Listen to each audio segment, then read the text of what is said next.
This lesson is for FST Lesson 3.5 on scale changes and size changes. When students are working with scale changes for coordinates and graphs, they will use a a scale change rule, which is, that should say scale change, which is a capital S for scale change. This is your pre-image. And then your image will be affected by a factor of a and b. The a and the b will be multiplied by your coordinates. They could also be divided, but for the most part they will be multiplied, and that will affect the x value horizontally with a stretch or a shrink, and the b value vertically with a stretch or a shrink. So for example, if your a value is being multiplied by an x, and it's a number greater than 1, it will stretch. If the number is being divided by a or being divided by a number less than 1, multiplied by a number less than 1, then it will shrink horizontally.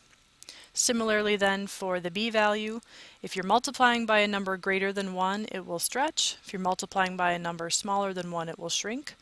The same is true if you divide by a number, that will also shrink. So let's look at what happens with scale changes for equations. One quick note here, if the a and the b happen to be the same number, then it switches from a scale change to a size change.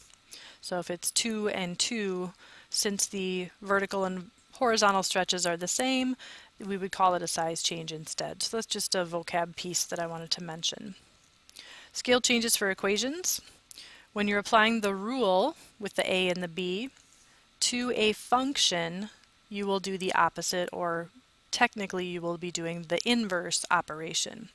So if you're multiplying by x in the rule, multiplying by a in the rule, you'll be dividing by a in the equation. If you're multiplying by b in the rule, you'll be dividing by b in the equation. So again, when applying the scale change, sorry for the error there, when applying the scale change to an equation, do the opposite of the rule. I do want students to watch out for negative a and negative b.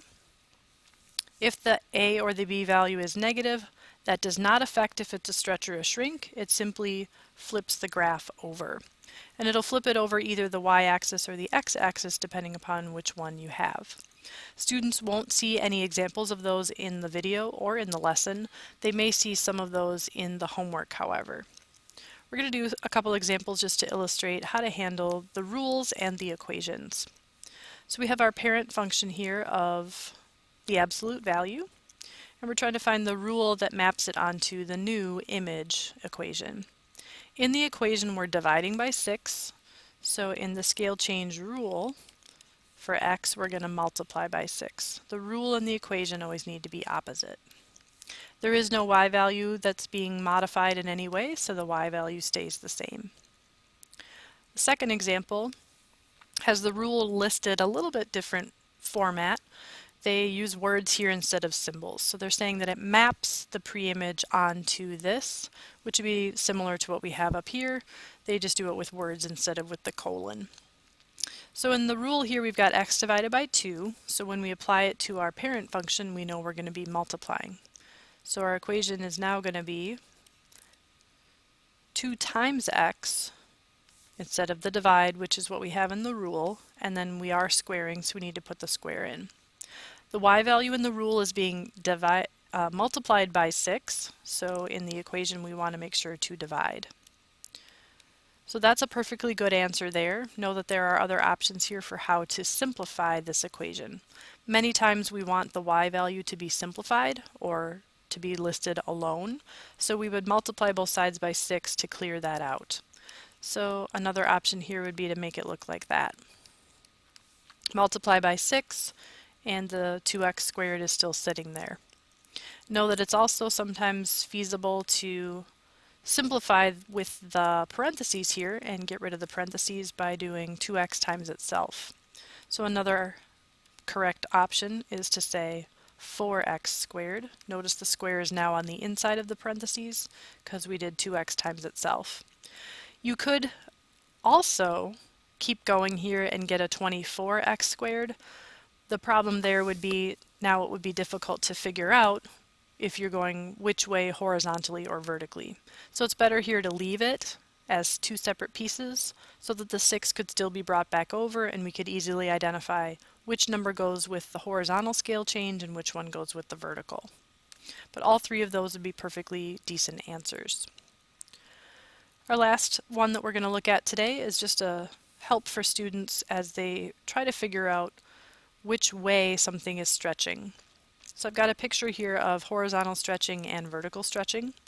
Quick reminder that the blue is always your pre-image, the red is always your image. If you don't have color available, you can always go by the names. Typically they will go in alphabetical order. So f of x is before g of x. So f of x is our pre-image, g of x is the image. So you can see the key points here on the original blue f of x graph. The top of that mountain, when it maneuvers to the g equation or the g graph, is moving upwards. So that is a vertical stretch on this graph here. The same thing happens here. The blue dot at the bottom of that valley moves down to the red, so that is also a vertical stretch. So this one represents vertical stretch if you're going from blue to red. Keep in mind that if we went the other way from red to blue, that would be a vertical shrink. The one on the right is representing a horizontal stretch. The blue is our original and the red is the new one. You can tell again at the top of the mountain that the blue one moves to the left, so it's moving horizontally or stretching horizontally. The other thing you can tell here is that the graph doesn't look the same as it did originally. It's definitely being changed. It's not being slid like we do for translations. It's actually being modified in terms of its shape. So it's being stretched horizontally here. Notice that the points aren't moving up or down, they're moving right and left, so that is a horizontal stretch.